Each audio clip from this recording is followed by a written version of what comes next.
This recording will continue on with the human and managerial challenges in adopting emerging technologies in organizations.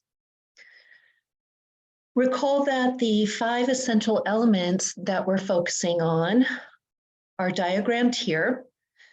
The prior recording discussed leadership and strategy. This recording will discuss talent, culture, and some last mile considerations. Starting with talent, the 2 key areas that are required for effective harnessing of emerging technology in an organization is to build a team that includes both the relevant domain expertise as well as the technological expertise. This may include people internal to the organization, but you may also consider using technology partners. I really like this quote from an article when data analytics was coming on pretty strong into marketing. And the quote says, "The numbers will get you only so far. After that, it's about getting the people right." And we all know how important having the right talent on your team is. I really would like to emphasize that the communication skills across these 2 circles in our Venn diagram are so important. There is no reason that technologically sophisticated people cannot communicate in a way that non-technologists should understand. And so I really urge you to find technology people who really are able to communicate in terms that non-technologists can grab hold of. Domain expertise really can depend on whether you're looking more at functional applications of your technology, say across human resources or operations, as well as industry expertise. The way an airport is going to use certain technologies is going to be really different than a healthcare setting. And so you can think of domain expertise both in terms of industry expertise and or functional area expertise.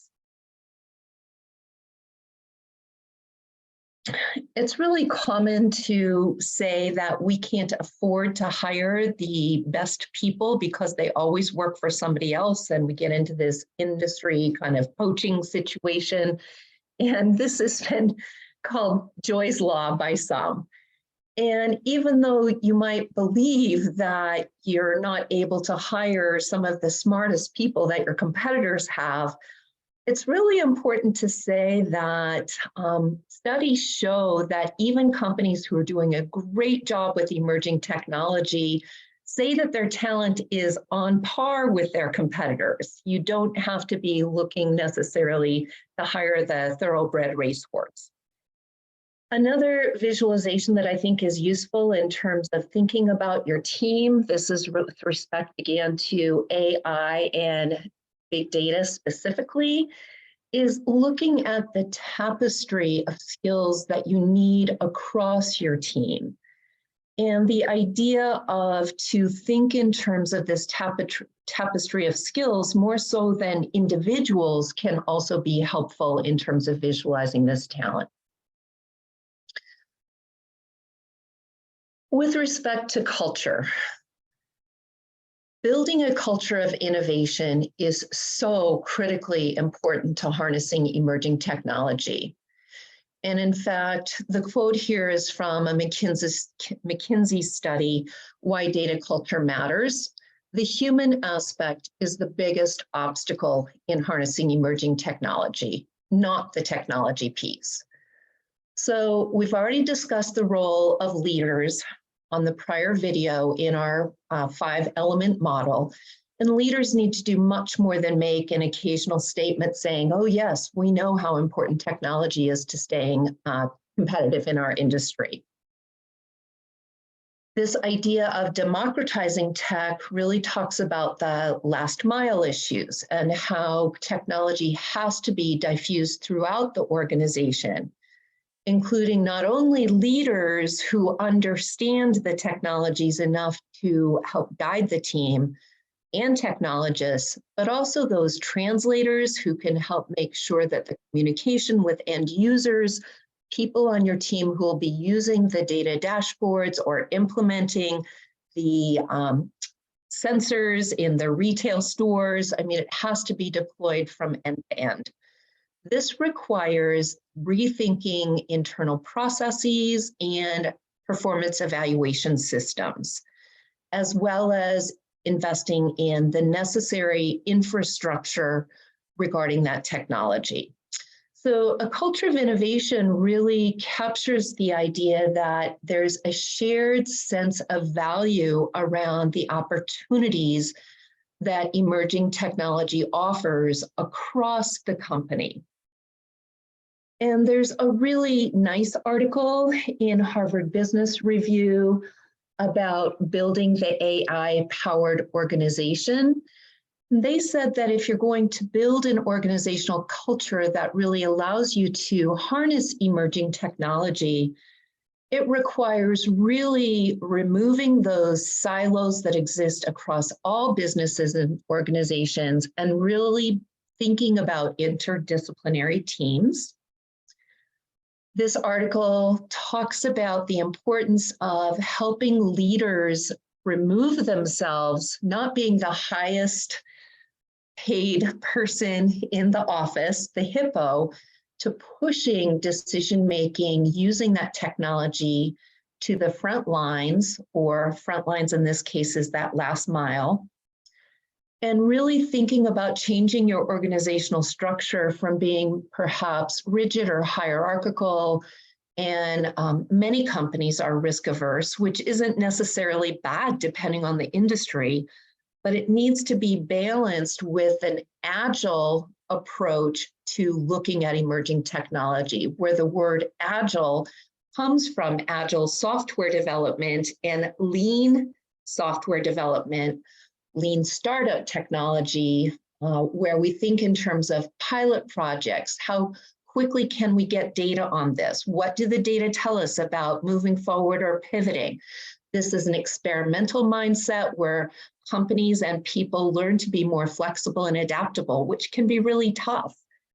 And again, coming from this lean startup perspective with respect to agile, emerging technology in your company should be tested in terms of what is this minimum viable product in terms of the application of emerging technology that will allow us as a company to do this test.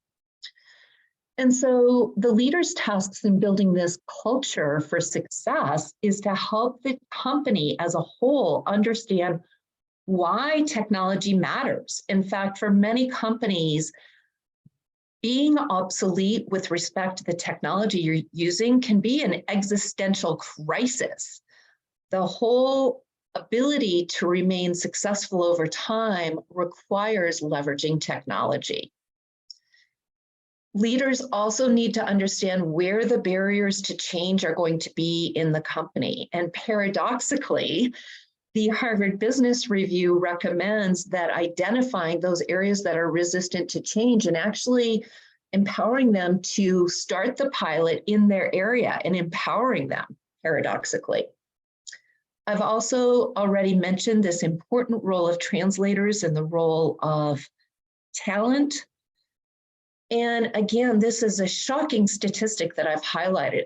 The Harvard Business Review has identified that 90% of companies who are successfully scaling artificial intelligence as an example of emerging technology, they spent more than 50% of their technology budgets on these last mile considerations. And so going back to this importance of deploying this at scale, companies have to balance the feasibility of the investment in emerging technology with the time it will take and the importance of identifying the value that comes out of those initiatives as they move forward.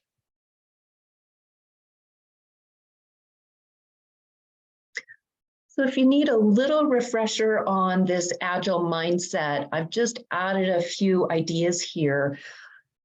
A culture that is really focused on emerging technology needs to be more adaptable and flexible, and all new ideas should not be viewed as an opinion or something that needs to be agreed or disagreed with. Those ideas should be stated as a hypothesis that needs testing. So right now, some of the biggest testing going on, where we call it an experiment and learn mentality, is around harnessing ChatGPT for different marketing functions, looking at the way brands can enter the metaverse to think about engaging customers differently. And again, this idea of, yes, risk has a really important role in organizations in understanding risk, but a company shouldn't avoid risk at all costs. They need to be open to realizing that if we're going to be innovative, innovation does come inherently with some degree of risk of failure.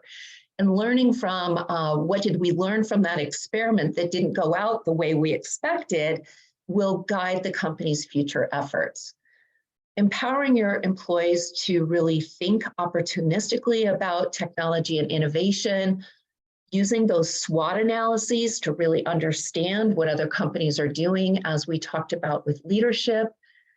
And back to the talent issue, T-shaped people are described as people who have broad knowledge bases across multiple areas, as well as deep expertise in one area.